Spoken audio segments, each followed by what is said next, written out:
Some 250,000 Zimbabweans fleeing political and economic crisis back at home were first granted 4-year work visas in 2009.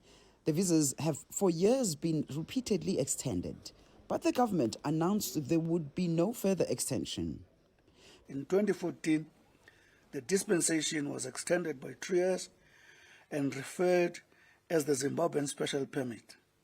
The current Zimbabwean Exemption Permit was initiated in 2017 and comes to an end on the 31st December 2021.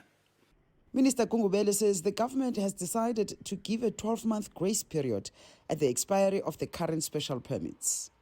During this period, holders of this permit should apply for other permits appropriate to their particular status or situation.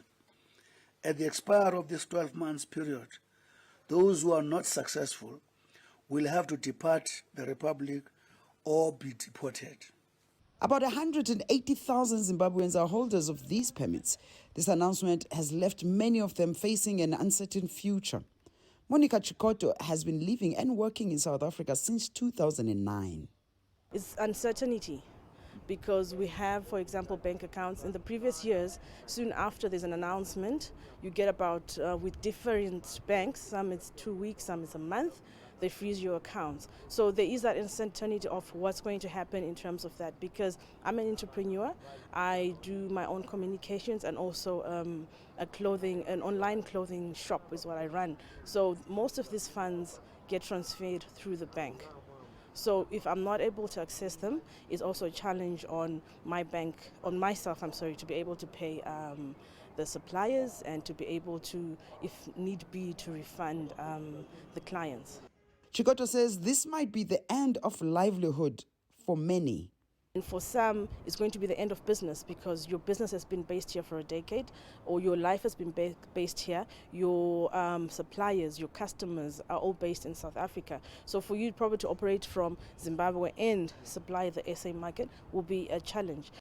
Some organizations that represent Zimbabweans here have expressed concern, particularly about the grace period.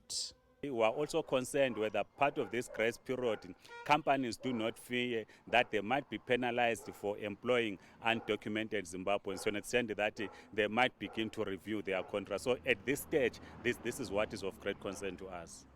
Mabena says it's evident that not everyone who is currently a ZEP holder will qualify to move to other permits. What we be doing now is to compile a database in terms of grouping the holders of these special permits to saying these are the categories of the people that hold these permits, and in our view they will not move to other permits. And the second thing which we will be asking on government to consider is to waiver some of the requirements as outlined in the Immigration Act to allow people to move to these other permits.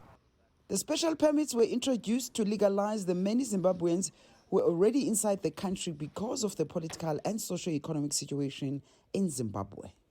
The cabinet decision could see scores of Zimbabweans living and working here in South Africa having no option but to return home should they not be able to secure the work permits and other relevant documents.